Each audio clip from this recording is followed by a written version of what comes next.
Greetings, listeners, and welcome to another episode of this freaky show.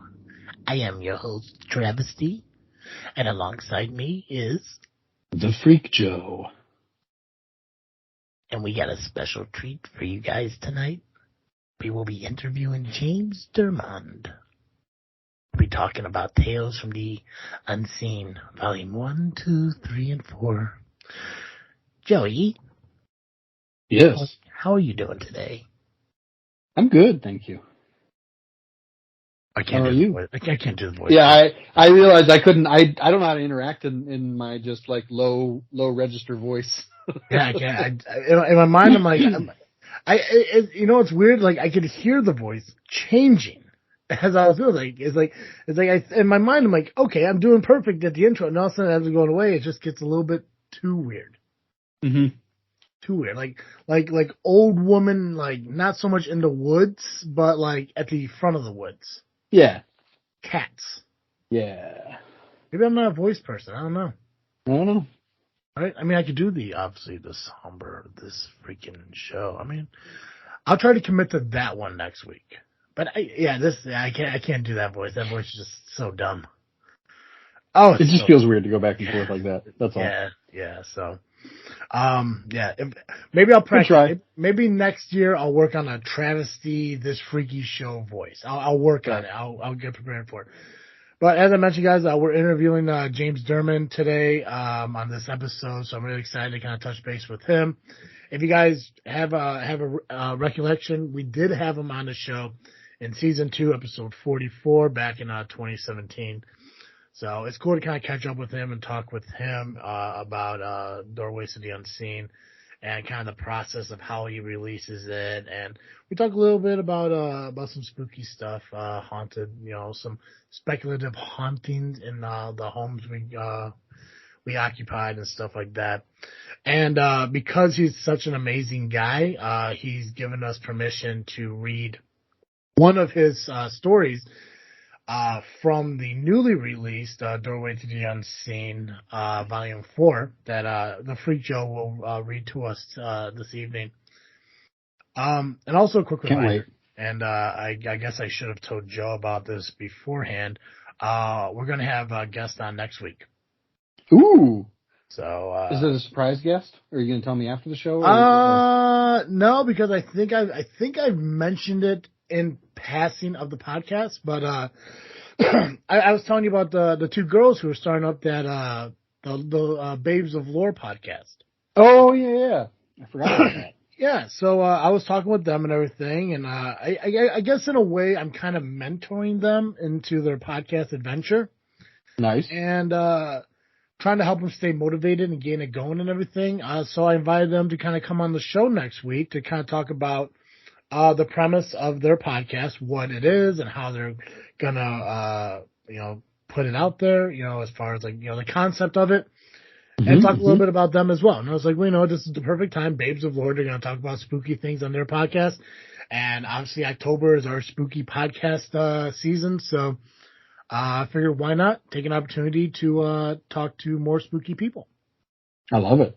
So, we're going to dive into the interview here shortly, but I just want to remind all you guys that this episode of, I'm going to try doing a voice.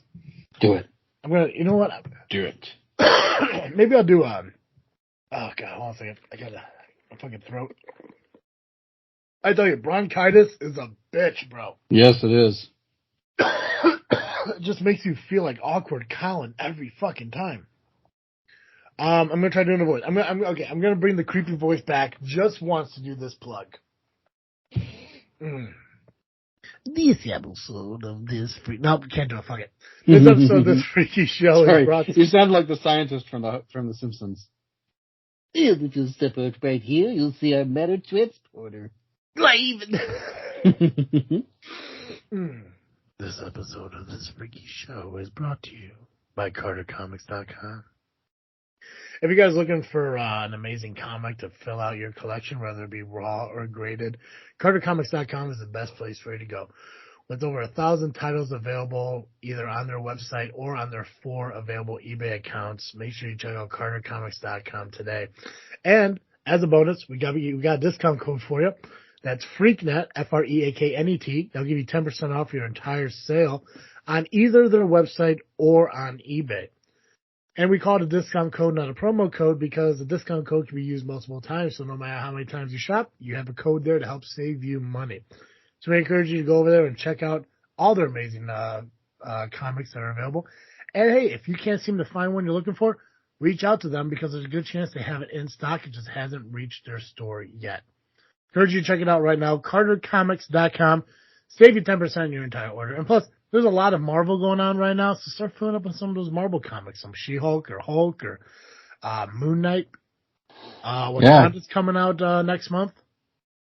Grab stuff before it's out. Yeah, 100%. Increase the value of your comic after it becomes popular.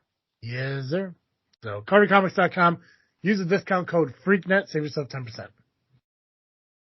Outstanding. This Freaky Show is also brought to you by Audible.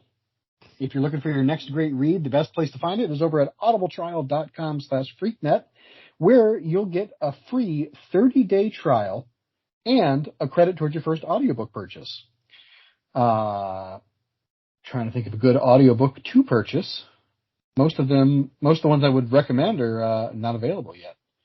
You know what would be a fantastic one for the month of October is to pick up Stephen King's new book. I think it's called Fairy Tale or something like that. Sounds I don't know. Stephen King Fairy Tale. Yeah. Right, Yeah. It's supposed to be fantastic. One of his favorite books he's ever written, as I understand it. So head on over to audibletrial.com/freaknet and pick that sucker up for free. Do it now. Do it. Do it. All right. As we mentioned, we got a special Freaky Tale for us this evening. So, Joe? Yes. How about we dive into that interview, and then when we come back, we could hear that amazing story. Sounds excellent. Perfect, guys. Please enjoy the interview. We, as in Joe and I don't know why I fucking said that, though. Weave. Weave. I don't know what was I going with weave for? I don't know. Oh my God, guys! Please We've got weave. The story we've got for you. We have got for you. Yeah, guys, please enjoy the interview that the Freak Joe and I did with our special guest, author of Doorways to the Unseen, James Dermond.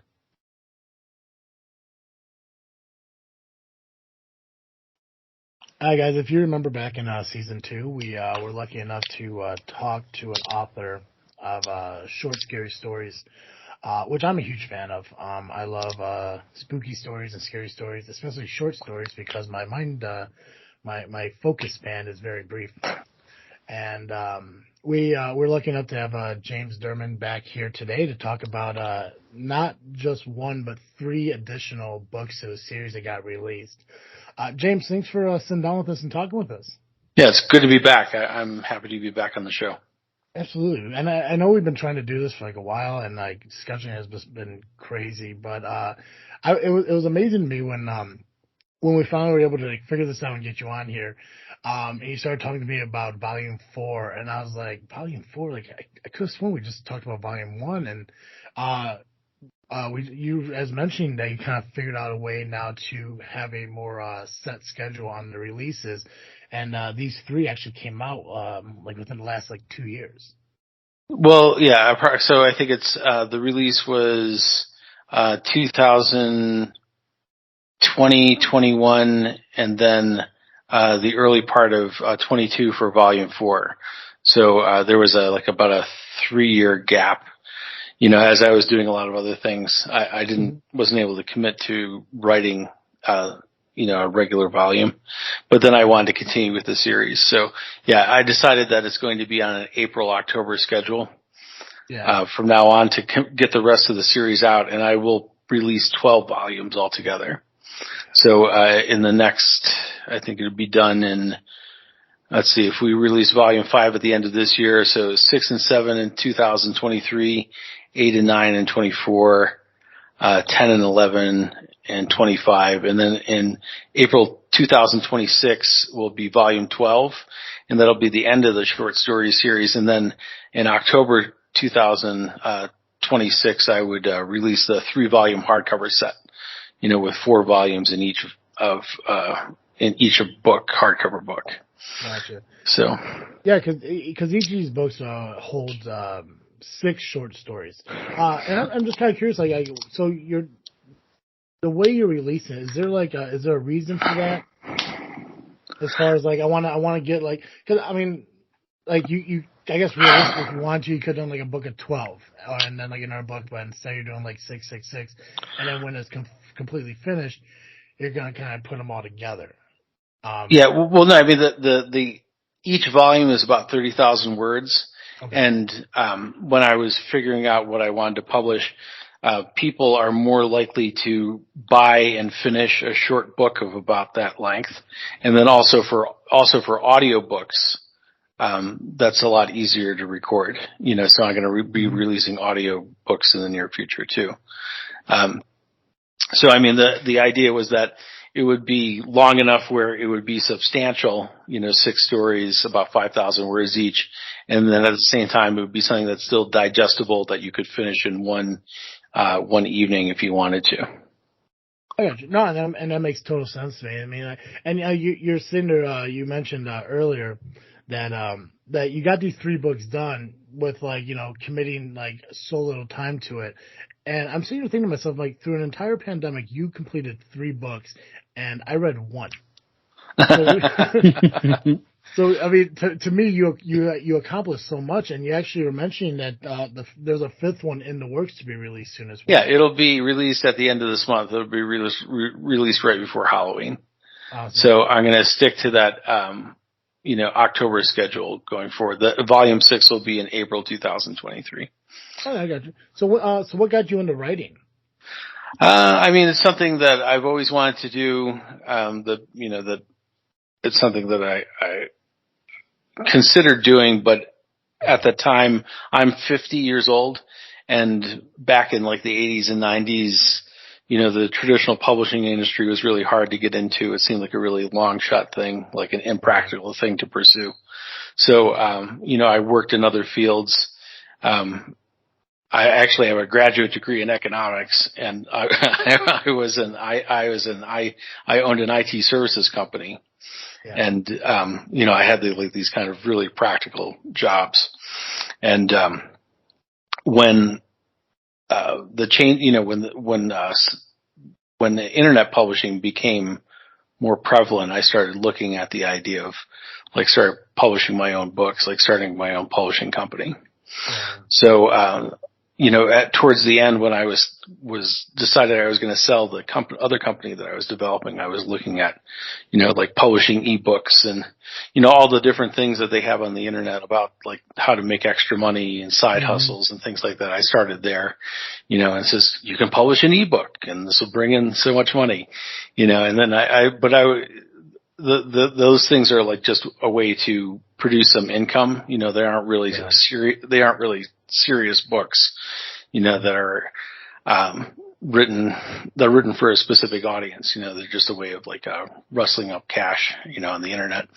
But I started really looking into it seriously, and then I released the first one. But that's what the one you interviewed me for last time.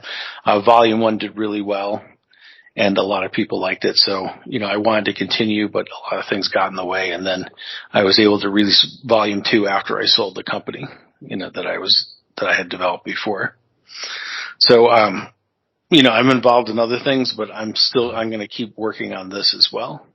And, we will get to 12 volumes. And then after that, there'll be other writing projects. I haven't decided what yet. I got you. Yeah. And so what kind of motivated you to focus more on the scary short stories then? Obviously there's so many different topics and ideas when it comes to books and everything. Is there something with ghosts and hauntings, the scary stuff that I could definitely write about stuff like this? Yeah. Well, I mean, it's, I thought about writing in different genres, and I have so far. I've written 2 sci-fi horror stories There is the second sci-fi horror story is in volume 4 as well. I don't know if did you take a look at Further Back and Faster? Do you remember that? I haven't got through the whole book yet. No, I mean like is it Joe? Oh yeah, sorry. Yeah, Joe. Did you did you get a chance to look at the other stories in the volume?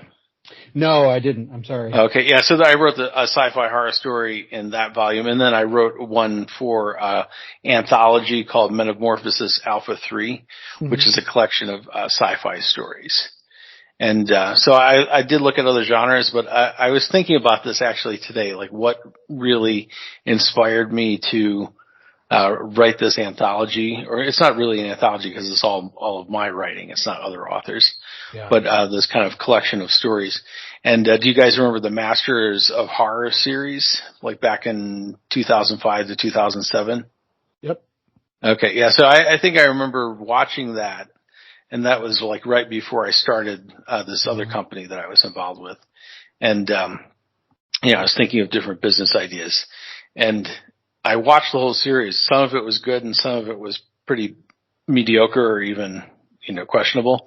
So I thought I could certainly do a better job than even these, even these authors that they picked, for this major horror anthology series, that has a good budget and, writing. So I started thinking about it, and then, I kept looking at self-publishing as like a side thing. And then when I decided I was going to sell the other company and exit, I started working on volume 1. And then I got it out a few years before I sold the company. So I think that's where it started, like watching the Masters of Horror series. And so it was a long process to get there. But, it was like a kind of a business idea that I had in my head. Yeah. Yeah, and I remember when we talked the first time, and I got the electronic version of Doorway City Unseen, which I got it. I want to get paperbacks of everything because I'm more of like, and that's where me and Joe like really differ. Joe really likes to like read everything on like the tablets or iPads or whatever he uses, but I like physically holding on to books and reading them when I do. And I remember growing up to like Scary Stories to Tell in the Dark. Masters of the Macabre. I like watching Tales of the Crypt. So like all these like short ghost like stories and movies and stuff is like I could read about that or watch about that all day. And that's why like I was excited to be able to talk to you again about this because you're creating books for what I love. I mean Joe's been to my house. I have a very small library of very stupid books. And I'd probably maybe open up maybe like a couple of them and maybe killed a spider with one or two. I don't really read that much because my interests are more in like what you're writing, the ghost stories, the scary stories and stuff like that. I like it too because it's kind of like you said, like it's six stories. And you're releasing them like every 6 months or what the plan is. I think that's really cool. And a lot of these stories, like where do you get the idea for these stories? I mean, do you take like inspiration from? Yeah, some of them are like some of them are entirely my ideas. Some of them are based on other short stories or like horror anthologies. Like, do you remember?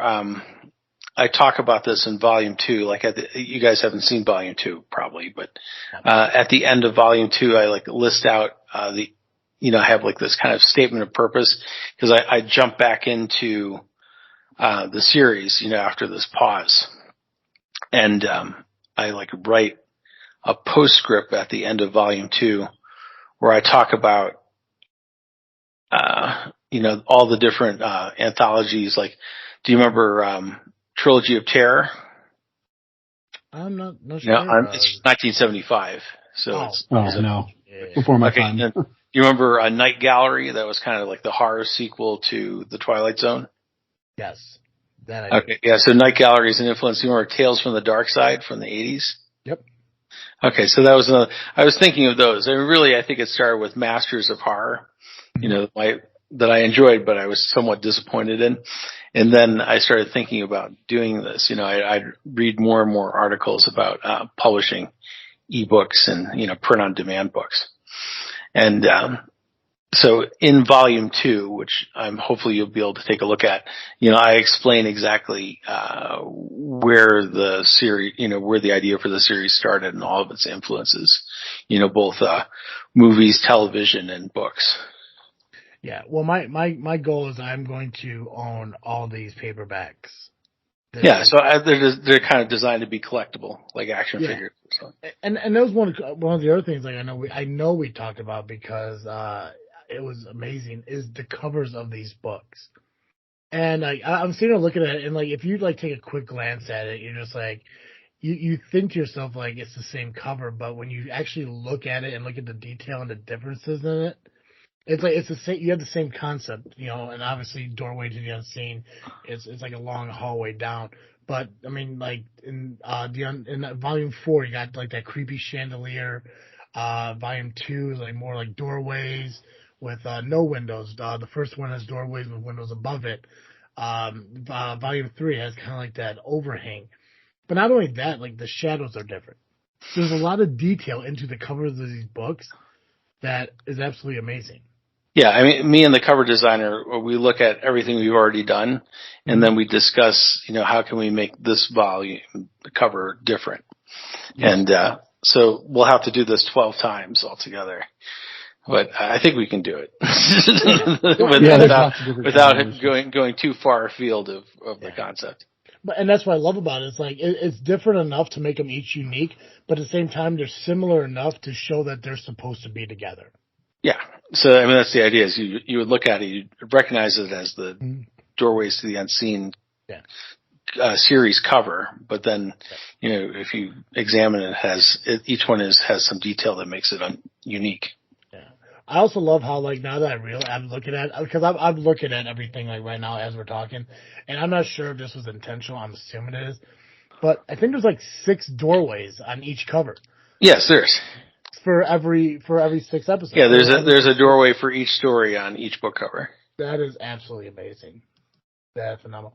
So the name the title, Doorways to the Unseen, like, was that easy to come up with? Yeah, actually it was, because I thought about it I was thinking, what am I going to name the series? And that was like the first thing that popped into my head, and I stuck with it. Okay, yeah, because like it's unique. It took me about 5 minutes to name the series. Okay, because I remember like when because like me and Joe have been talking, because like we spend the entire month of October, talking about Halloween, talking about spooky things, scary things and stuff like that. We do a cemetery vlog we're trying to do annually. And I kept telling him, he's like, I would love to do like short stories, because Cartoon Joe, actually the Freak Joe here during the month of October, he reads short stories for every episode, and we're actually going to have the privilege of reading one of your stories here on this episode. And I'm telling him, we should create our own short stories. And I kept thinking to myself, I'm like, well, I think the title should be like Freaky Tales, because that's what we call the segment of the podcast. And that was easy just because everything else is like this freaking show, this freaky show, Freakin Studios. Like, it was so easy. I have written one story in, I want to say, 6 years. Because for some reason, I just can't figure out like a good story. And then again, to my mind, where it's like, I think this has already been done. So it's phenomenal how you've made 4 different titles. You're working on 12. Like I said, you have 72 stories that you're coming up with, and it's amazing how like people can actually do that. Well, some of the things that have appeared in here, I've been thinking about for a long time. Mm-hmm. And I did write everything down. When I first started to write volume 1, I just wrote as many concepts as I could down on like these, files they're not paper, but, I keep them in a folder, they're Word docs, with a summary or an outline. And, so I had a lot of stuff to go with in volume 1, and I looked at, how all the stories fit together. Yeah. And then, whether or not they had been done before or things like that. So, a lot of these stories I didn't, like the title I just dreamed up really quickly, but a lot of the stories are things that I've been thinking about for a long time, for years. and they're always in the back of my head, but I just wrote down as much as I could remember, and now when I have an idea, I instantly write it down and create a summary of it. Oh, yeah, I got you. Yeah, because the one story I thought of, it's called The Viaduct. It's decent. I'm okay with it, but it was actually kind of based very similar on like a real event, like a real occurrence that happened to me. Any of your stories based on any real occurrences? Any like weird supernatural? Yeah. So volume 1, the first 2 stories are based on ghost stories that people told me in the past. So the first 2 stories in volume 1 are ghost stories that were related to me. Gotcha. So they're not like a word for word retelling, but they took the concept of the ghost story that was related to me, and then I made it into a new story. Gotcha. Ah. This may be a dumb question, but do you believe in ghosts? Yeah, I think I do. I mean, I've never had an experience directly with ghosts, like seeing a ghost. Mm-hmm. But I was on another podcast, and I told them that I'm pretty sure the house that I grew up in was haunted. There were a number of strange things that happened over the years, and the most visible proof that something was wrong with the house was the way the dogs acted occasionally. We owned dogs over the years, and they were definitely there were 2 separate incidences where they were barking at something or growling at something that was nothing was there, but they were clearly looking at something. Yeah, my dog is kind of the same way. I had so the house I live in it's not like an old like farmhouse in any way, but it was built in like the 70s, and there was like an old couple that lived here. I know they passed on. No one could tell me if it happened in the house or not, but the house was cheap, so it's like maybe. But there'll be times where like I'll be sitting there watching TV, and the dog would just be sitting there staring up at the top of the stairs. Yeah, it was incidents like that would happen. And it's just like I've heard him growl before and nothing. Well, the worst one was one time. We had this our house was built in the 40s, and we had this kind of creepy unfinished basement. We kept things down there. And one time the dog stood at the top of the stairs. It was the dog we had at the time, and he just kept pacing back and forth. And he would stop, move his head. He'd look at whatever was there, and then his hair would go up, and he'd start growling, or like this really low growl. And then there was nothing there. I was standing next to the dog when this was happening. The dog would not look at me. It would just be fixed at something at the bottom of the stairs, even though there was nothing there. And this went on for a while, like, 30, 40 minutes, something like that, where the dog was clearly seeing something that the rest of us could not see. Yeah. What's weird about that is that happened at the same time every day. You know what time it was? Time to move. Well, I mean, that was one of the instances. Another time, though, it was a different dog, and the dog was barking and like looking up at the ceiling, like the corner of the living room, and wagging its tail and barking and barking. It was clearly seeing something the rest of it, and this is during the day. This wasn't at night. Yeah. It was like it seemed to see something up in the corner at the ceiling of the living room, and this went on for a while too. It kept barking and wagging its tail and like looking up there. That was a really strange incident too. And then there were other things that happened, but one of the things that stopped everything. There was a mysterious fire in the house when I was in high school, and it burned out the whole house. And the insurance covered it, and they completely renovated the house. But then after that, like everything seemed to stop. But it was a very strange, like an electrical fire that started in the basement, which apparently was the haunted part of the house. Oh, wow, that's crazy. Yeah, that's creepy. I wish I had more of an explanation of what Mike is. I always just say like my dog's dumb. He's just whatever. Yeah, and he's got an anxiety disorder, so. Yeah, but the thing is, like, it's always the upstairs. Like if I'm down in the living room, he's staring at the top of the stairs. There were times where like I'd be like laying in bed sleeping, and my bed is across the room from like my doorway. I would wake up and I would see my dog sitting in front of my door, just staring into the hallway. Like what are you looking at? And he just kind of looked back at me and then looked back at the hallway. And I'm like, either he sees a ghost or there's something in him. Either way, I'm awake now. And ever since me and Joe started doing these cemetery vlogs or these cemetery tours and everything, in my mind I'm like, I know I'm gonna bring something home with me. Like there's always that fear that like when we leave a cemetery, like somebody's chilling in my backseat coming home with me. And I'm just like, I don't need to bring more evil into my house. Like I don't think there's evil. I just think there might be an old person wandering through the house, like who's a strange man in my bedroom. But there was a time, and I do remember this, after we got done doing the interview with you, I got Doorways to the Unseen 1, and I was reading it. And it was like right when we got done doing the interview, and I think at that time we were still doing it like 8:30, 9 o'clock. So this is like maybe like 10:30, 11 o'clock, I started reading your stories, and I'm just like, you know what, I'm going to wait until daylight to finish it. Because well, they're scary then, so. Yeah. I mean, like, I'm just saying, like, because it seemed like it's just, it didn't like shock me into like an absolute fear, but it gave me chills as I was reading it, thinking to myself like something is like watching me read this book, and I'm just like, you know, as much as I want to finish it, I'll finish it when daylight comes around. I'll sit, I'll have breakfast, I'll enjoy that and everything, because they're incredible stories, and you could actually get the emotion out of them that, you know, that you're hoping to get when you read a scary story, especially, you know, in October. You know, I think our episode we did with you was like the end of September.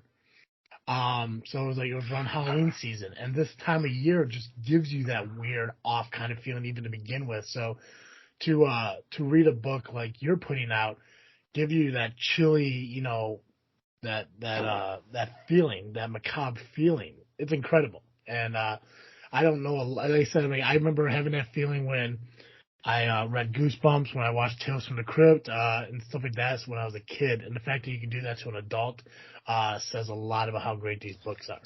Okay, thank you. I mean, there are some. I mean, when I was writing certain stories, you know, I write them alone at night. You know, like, and I'm like, this is really scary. I'm going to stop for a minute, go downstairs, check on the dog. Do you feel that like a certain part of the day would helps you kind of like write the more like, you know, creepy stories? Like, does night help motivate the stories a lot better? Yeah, I never write in the morning. Yeah, you know, it's always like in the afternoon or in the evening, and then when I'm, you know, usually finishing the story, it's gets done almost always late at night. I gotcha. Well, right now your books are available on Amazon, both in electronic book and paperback. Yeah, in ebook and print on demand paperback. Yeah, and then obviously you did mention you did have a fifth book out here right now, the Metamorphosis. Well, it'll be published. I don't have the exact date, but it'll be published towards the end of this month. Gotcha. So whenever I finish formatting it, then I'll get it out there. Perfect. Well, I appreciate you coming and talking with us. Like I said, it's always a joy, and I know that we gotta make this more of an annual thing, because maybe even biannual. Yeah, anytime you release a book, October. Come back here. Yeah. Okay, yeah, you can message me, or I'll message you when it's out. I keep everyone's message in Twitter, so then, you know, when I have a new volume out, I reach out to people and ask them if they have a spot to interview me. Oh yeah, I try to keep everything. That's why, like, when we were trying to figure out this whole Skype thing, because I'm probably the only podcaster who still uses Skype ever since Zoom and Discord came out, and I still have our conversation. That's how I was able to find it, you know, from 2017. And I was like, okay, crap, here we go. I definitely want to get you back on more often to talk about stories. Where can people find you on social media if they want to reach out to you and tell you how great your books are? Yeah, if you visit me on Twitter, it's just James Dermond at Twitter, one word, and I have about 46,000 followers. You can also visit me at jamesdermond.com, DERMOND.com. And then I have Goodreads and Amazon Author and Wattpad pages. I also have a Facebook page. You know, that's not quite as active. I'm mostly active on Twitter. because I have a large following there. So, Gotcha. that I've kind of built up since before I published the first book. I started becoming active on Twitter. Excellent, cool. Nice. Joey, got anything to add before we say goodbye? I don't. Excellent. Thank you for asking, though. I know. I always feel bad because every time we do interviews, I just can't take control of everything. No, you're so much better at it than me. Well, it's funny because I think the last time you were on, we actually had a third co-host who recently left the show, and it's funny how many times when we would end the interviews with our guests, either Joe or Con would be like, you took every single question I had, and I was I'm a talker. And I would love to learn more about the people that we have on and everything. So, yeah, I will say I did just I realized that I haven't gotten any of your books on Amazon, so I went ahead and rectified that. And for those of you who are listening, they're very reasonably priced. I believe the Kindle I just paid was $2.99, and the paperback was $7.99 as of right now. Yeah, that's right. So. Yeah, they're shorter books, so they're not as expensive as a full novel.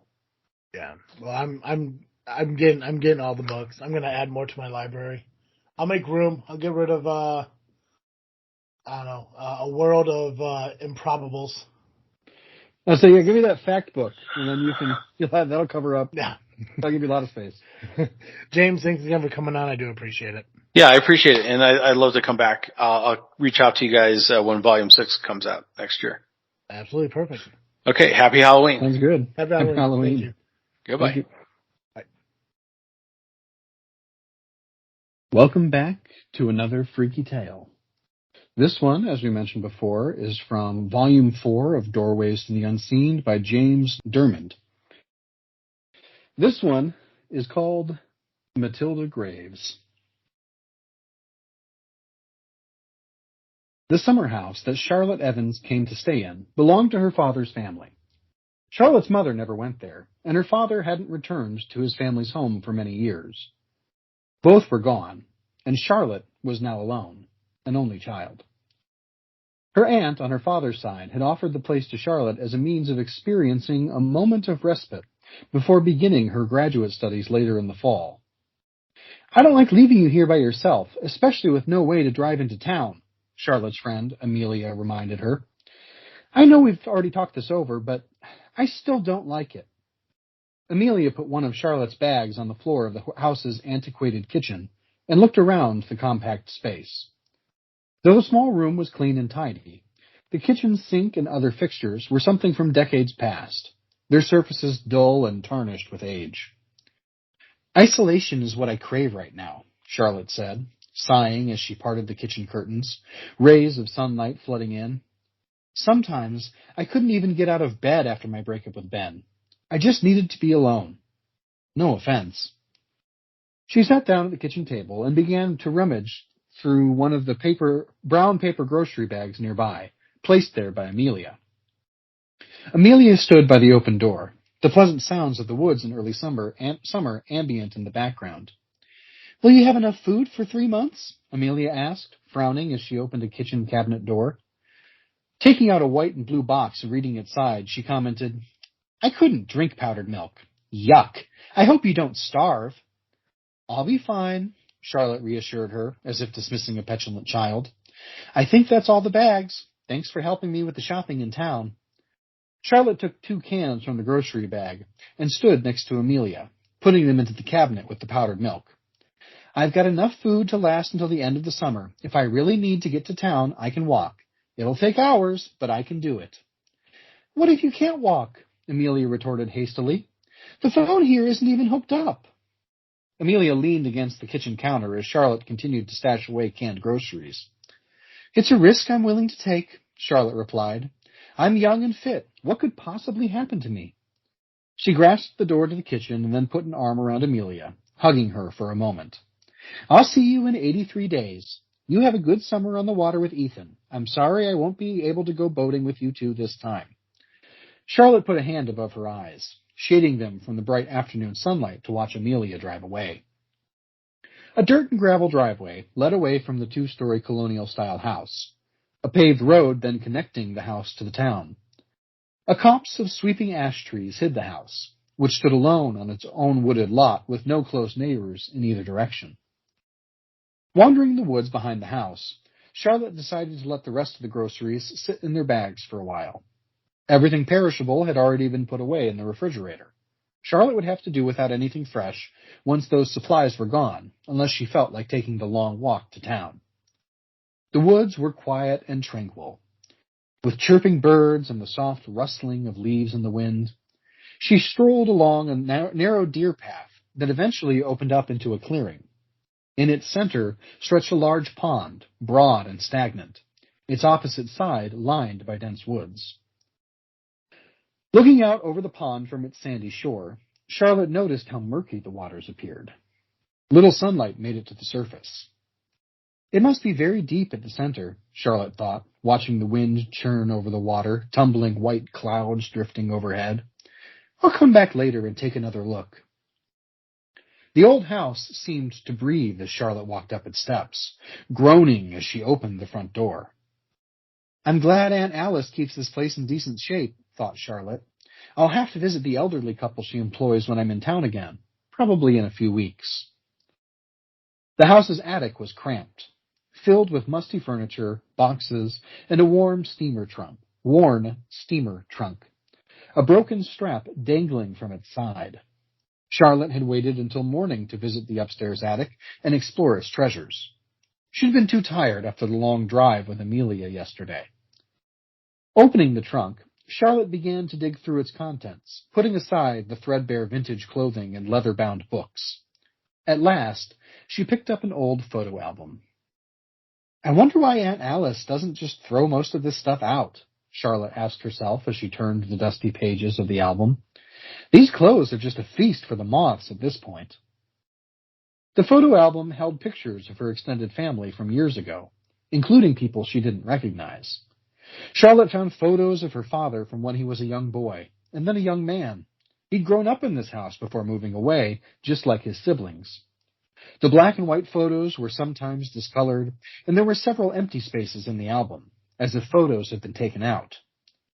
Putting the book aside, Charlotte took the last of the clothes out of the trunk, something falling out as she did. She reached down to pick up a photo from the floor and examined it. Its picture was of her father standing next to a young, pretty woman. He was smiling.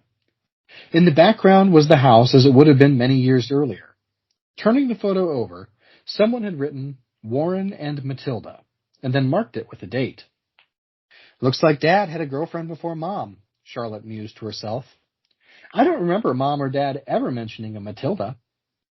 Charlotte tucked the faded, heavily creased photo into the back of the photo album, and then tried to put everything back into the trunk in its original order.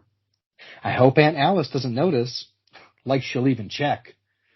Rising from the trunk, Charlotte climbed back downstairs to check the mail, closing the attic door above her. Aunt Alice said I should collect it for her while I'm here. She opened the front door and walked along the driveway to the sheltering trees and the mailbox hanging from a post near the road. She pried open the mailbox's lid and found nothing inside. Someone was coming up the road on a bicycle. As the cyclist grew closer, Charlotte could see it was a young woman wearing a summer dress. The young woman waved a hand and then brought her bicycle to a stop near the mailbox, resting her sneakered foot on the pavement. Good morning, the woman said gaily, smiling at Charlotte. It looks like the old place has a guest. I'm here for a while, Charlotte replied, returning the woman's smile as best she could. House sitting for my aunt, Alice. Nobody lives here anymore, and my aunt wanted the house occupied before it sold. Are you from town? Charlotte studied the woman as she waited for an answer. She was naturally beautiful, with flowing, honey-colored hair and striking green eyes. A real knockout. I'm not from town, but I am from around here, the woman answered, still smiling and genial. Charlotte considered this answer somewhat puzzling. What's your name? The woman said. Charlotte Evans. Pleased to meet you. Charlotte held out her hand, but the woman only continued to grip her bicycle's handlebars. I knew a boy named Evans once, a long time ago, the woman said quietly, her smile fading. She turned away from Charlotte for a moment and looked behind her, as if examining the house. And who are you? May I know your name? Charlotte asked, almost insisting, feeling a sudden discomfort at the break in the conversation. Without a word, the woman began to pedal off. She didn't turn back or offer an explanation. She just rode silently away. Charlotte watched her glide down the road, her bike bell lightly chiming. Finally, the woman disappeared around a winding curve, gone behind the leafy trees. Bewildered, Charlotte returned to the house to make lunch, thinking she'd pick up again with her summer reading list in the evening. She briefly paused, wondering why a young woman would be riding such an old-fashioned bike. The fireplace crackled, the only source of light in the living room other than the lamp next to Charlotte's armchair. Charlotte turned a page in her hardback book, nodding for a moment beneath the fireplace's soothing warmth. The night outside was cool. It was still early summer. When the professor had gone, Sergei Ivanovich turned to his brother. After reading the first sentence of the new chapter, Charlotte yawned, thinking, I can't finish this chapter tonight. Maybe tomorrow. Resting the book on the side table, Charlotte then heard a floorboard creak upstairs, followed by the sound of soft footsteps. A dull thud echoed from the stairs to the floor below, as if someone had just put their weight onto its steps. Squinting in the low light of the room, Charlotte glanced cautiously toward the living room's open door. More footsteps echoed in the hallway, and then a shadow fell over the entrance. Someone was there, standing in the hall, waiting. Charlotte's lamp light dimmed and flickered, the fireplace's flames dwindling behind her. Hello? I know you're there, Charlotte said, now standing firmly in front of her chair. She reached for a fireplace poker and held it firmly, ready to confront her intruder. There was a mournful sigh, and a breeze gushed through the room, its odor fetid and decayed, smelling subtly of Fenland. The shadow then receded, pulling back into the dark of the hallway, until it finally vanished. Charlotte hurried toward the light switch on the wall and slapped it on. The ceiling lamp bathed the room in bright light. No one was there. Poker in hand, Charlotte checked the upstairs bedrooms and then searched the ground floor of the house. Turning on the kitchen lights, she scrutinized the nighttime yard from the front porch and then locked the front and side doors. I was almost asleep, Charlotte thought, trying to reassure herself, her uneasiness still palpable. It was just a dream. I'm all alone out here. Charlotte put the house keys into her jeans pocket and then checked her billfold for the cash she had brought with her. The walk to town will likely take 3 or more hours, Charlotte determined. It's a sunny day, and I can make an excursion of it. But I should have asked Amelia to put her bike in the car trunk for me. I'm just too independent for my own good, I guess. She walked back to the back of the house, deciding she might find an old bicycle in the house's root cellar. I haven't looked here, Charlotte thought as she pulled open its swinging double doors and stepped inside. The root cellar was dry and lined with jars resting on wooden shelves. Charlotte carefully descended the short set of stairs to the earthen floor and began to search around. The cellar was dark. She could find no suspended light bulb, but the midday sun streaming from the open door supplied enough light. Against the far wall leaned a rusted bicycle, a wire basket affixed to its front. Standing over the antique bike, Charlotte thought it seemed oddly familiar. It finally came to her. It looked the same as the bicycle of that strange girl she had seen a few weeks ago. Charlotte touched the corroded bell on the left handlebar, finding that it still rang. This isn't going to get me to town, Charlotte concluded. I'll just have to walk. Closing the cellar door behind her, Charlotte joined the road and made a steady pace on foot to her destination. Aunt Alice had given Charlotte the address of the couple who had been keeping her house since last year, asking that Charlotte check in with them at least once during her visit. When she finally arrived, Charlotte found the small town was clustered around a charming main street peppered with shops.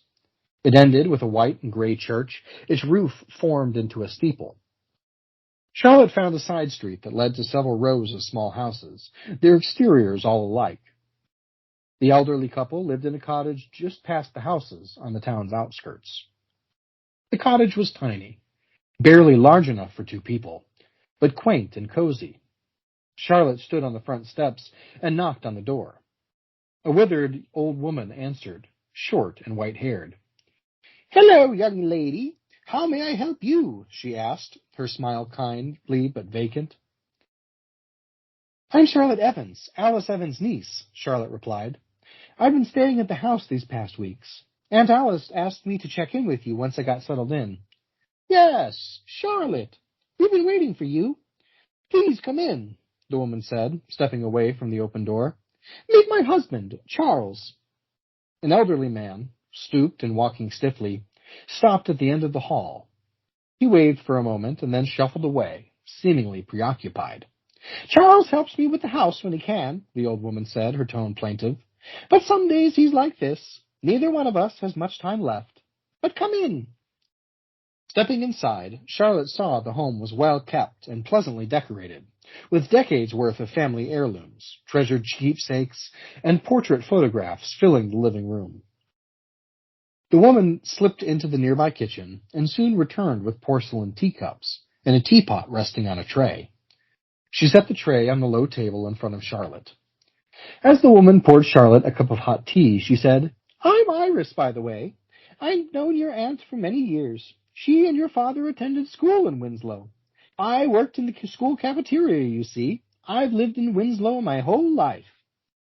"Pleased to meet you, Iris," Charlotte said, noticing that Charles was now nowhere to be seen.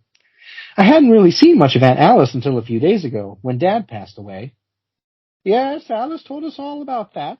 Such a shame," Iris said, her eyes sad. "What about your mother? She was from Winslow as well, you know." "Mom's gone as well, sometime before Dad," Charlotte replied, her voice full of regret. "But she was taken by a freak accident, not an illness. I always thought I'd see them grow old together, but it wasn't to be." Iris poured herself a cup of tea and then took a sip. "Your father rarely came back to Winslow after he married your mother," Iris said, her tone becoming steadier. "He lost his first love here, long before her. I suppose that was his reason." "Who was that?" Charlotte queried, her interest suddenly piqued. "Mom and Dad never talked much about their early years in this small town. I guess they just wanted to forget about it after moving away and creating a new life for themselves." "That's a shame, my dear," Iris answered. "When he was a young man, your father loved a girl named Matilda Graves. They were planning to be wed. But just before the wedding, she vanished, disappeared without a trace. People in town said it was cold feet, but I never believed any of it," Iris confided. "Everything she had ever known was in Winslow, and she loved your father more than anything else. Matilda would often talk of the children they would have some day. She's still listed as a missing person, as I understand it." Charlotte thought back to the photograph she had seen in the attic trunk. Her father with a young woman, the name Matilda written on its back.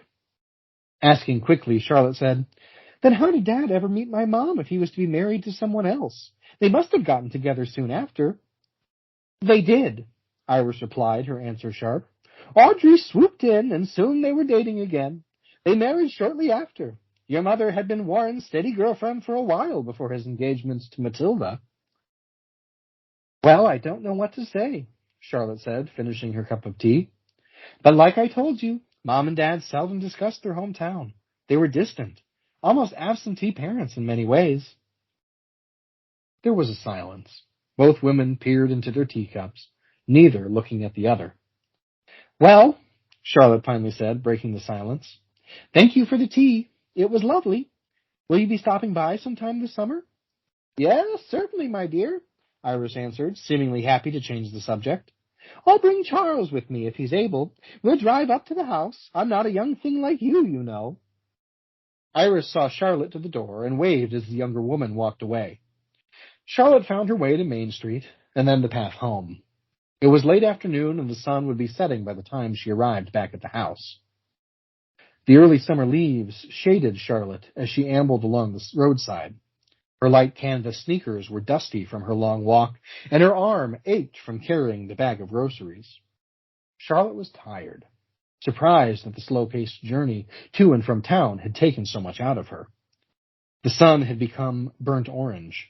It sank slowly below the trees, shielding the road from the horizon. Far ahead, in the opposite lane, a bicycle sped toward her. The rider looked like a woman, but Charlotte couldn't quite make her out. The bicycle's bell chimed once, and then again as if warning pedestrians of its arrival. Charlotte turned to follow the rider as she rolled past, finally able to see the woman's face in the dimming light. The young woman's features were pallid white, like an alabaster death mask. She stared fixedly ahead, not glancing at Charlotte as she rode past. It was as if she was entirely unaware of her presence. The bicycle hastened away, eventually vanishing into the shadows of the first hours of the evening. Shaken, Charlotte thought, "That looked like the girl I met at the mailbox, but she looked strange, like she was sick." As soon as she got home, Charlotte went to sleep, exhausted by her exertions. Tomorrow she would try to find out more about Matilda Graves. Charlotte frowned as she studied the picture of her father with the young woman. "It's the same girl," she thought, "the one I saw at the mailbox on the bike. But it can't be. This picture is decades old." Putting the photo away, Charlotte climbed down from the attic to explore the woods behind the house again, hoping to clear her mind. The pond was as she had left it, with scores of lily pads and lines of thin foam floating by its banks. For the first time, Charlotte noticed a moss-covered rowboat, its oars missing, propped up against a tree not far from the pond. The rowboat seemed as if it hadn't been used for many years, but Charlotte supposed that it had probably once taken short trips on the water. The pond was large, after all, almost a small lake. The wind rustled across the water, causing waves to cascade toward the shore. Charlotte then heard her name on the wind. Someone was calling to her. "Charlotte," the voice whispered, its sound both distant and intimate. And then her name again. "Charlotte." It was a woman's voice, but Charlotte was alone by the water. Near the pond's unfathomed center, a white shape formed. Slowly it drifted toward the shore. Charlotte peered ahead, the overcast day offering nothing. As the shape came closer, it began to rise from the water. First, a head wearing a veil appeared. Then a woman's midsection, and finally, wading through the shallows, a woman wearing a full white wedding dress. The woman moved toward Charlotte steadily, her expression partially concealed by the veil. But, as far as Charlotte could tell, it was unimaginably malevolent. Charlotte opened her eyes, seeing the star-filled sky above her. The evening was very still, with a bright full moon bathing the grass and leaves nearby with a soft glow. The sky was no longer cloudy as it had been before. Sitting up, Charlotte realized she was somewhere in the woods, the pond no longer in view. "Where? The water?" Her head pounded. She stood and peered around. With a wave of relief, she spied the house, its roof jutting distantly through a tangle of trees. Within minutes, Charlotte had reached the front steps and pushed open the door. She heard voices coming from the kitchen. Charlotte stood at the kitchen's threshold and stared, horror-struck. 2 women were seated at the kitchen table, a tea service between them. One was her mother as a young woman, and the other was Matilda Graves. They were engaged in a friendly dialogue. "I'm so glad you could come over to discuss the wedding," Charlotte's mother said amiably. "Warren couldn't be here as he had to help his parents in town. They'll be back tonight." "I'm pleased, but I'll have to get going soon," Matilda said. "It's still a fair ride back to town on my bike. Warren had a list of things we need to take care of before the big day. Did he leave it with you?" "Why, yes," Charlotte's mother replied. "It's right here. Finish your tea, and we'll discuss it." She placed a few sheets of paper in front of Matilda and then excused herself for a moment. When she came back, Matilda complained of feeling drowsy. "I'm sorry you're not feeling well, dear," Charlotte's mother said, a smile forming on her curved lips. "Perhaps you need to lie down." "That's a good idea," Matilda said, nodding. "Just for a moment. Then I'll be fine." Charlotte's mother helped Matilda to her feet, embracing her with one arm. "No hard feelings, then?" Matilda asked, pausing to look Charlotte's mother in the face. "You and Warren didn't work out, but we love each other so much. You want him to be happy, don't you?" Charlotte's mother was silent as the two stood before the kitchen table and then replied, "Of course. That's why Warren will be with me instead." Matilda grew dizzy and began to swoon, falling against Charlotte's mother. Charlotte's mother pushed her away, letting Matilda fall to the floor with a crash. Lying on her side, Matilda weakly attempted to grasp something with which to pull herself up. Charlotte's mother stood over her wordlessly and then walked out of the room. She returned with a large trunk, sporting thick leather handles. "You'll fit in if I fold you in," Charlotte's mother told Matilda, her words drenched in venom. "But I'm going to take this out to that pond first. Don't go anywhere. Not that you can." The specters faded, and Charlotte heard the ladder to the attic descend with a loud thud. Almost in a trance, Charlotte left the kitchen and stood before the attic's ladder. Slowly, she reached out and began to haul herself up. The steamer trunk was closed. Charlotte stood by the hatch, unmoving, tears forming in her eyes. Slowly, the trunk's lid began to yawn open. There was a pause. A terrible silence filled the dark space. A hand shot from the trunk, the fingers distended and claw-like. Charlotte flinched but didn't move. Foul water began to pour from the trunk, forming pools and rivulets around Charlotte's feet. Matilda rose jerkily, her wedding veil flat against her mottled skin, her eyes bulging, her face bloated and decomposed.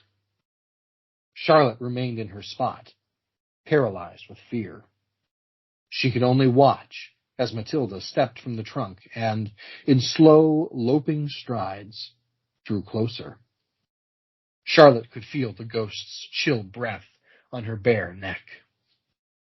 Matilda leaned in, and in a voice like dead leaves, whispered something in Charlotte's ear. The sheriff looked down at Iris, who stood next to the attic's ladder below him. She wore a worried expression that changed to one of shock when the sheriff spoke to her. "She's up here, ma'am. She's been dead for at least a few days, given the state of this corpse. I'm coming back down to call the coroner." Iris stepped aside as the sheriff climbed down. Curtly, he folded the ladder back up and then closed the attic's hatch. "There's no need for you to be here, Mrs. Martin. There's nothing you can do for Miss Evans now. We'll take your statement in town." Night fell over the empty house, its doors locked and bolted from the outside. The winds rippled over the pond's surface, its waters darkish and foreboding. From within the attic, the sound of sobbing cut through the dark, agonized and afraid. They were coming from the closed steamer trunk, its last memento collected.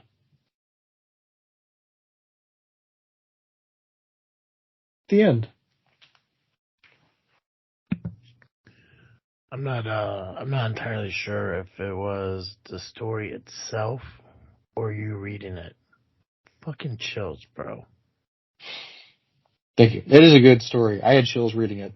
It did. I honestly, I know I said it in the interview, and I'll say it like here, like reading his stories at nighttime is chilling.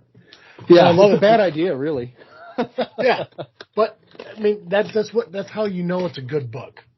Yeah, you know, like the whole idea of these stories is to get that feeling out of you, and they're amazing stories. And I encourage everyone to go and buy every book that's available right now. Volume 1, 2, 3, and 4. 5's coming out at the end of this month. I'm excited for 6 to come out in April. it's worth it. I'm so happy that we do this, and I'm so happy that James gave us the opportunity to read his story on our podcast. It's really cool. Mm-hmm. Joe, what are you freaking thinking about? Gosh. You know, I tell you what, after that interview and after that story, I'm freaking thinking about these books. Mm-hmm. I honestly can't wait to read all 4 of them. So that's, I feel like I feel like I'm really cheaping out with that, but it's the most exciting thing that's happened today. Yeah. Let's put it like that. So, what about you? What are you freaking thinking about? I'm honestly, the biggest thing I'm freaking thinking about right now is starting a new adventure next week.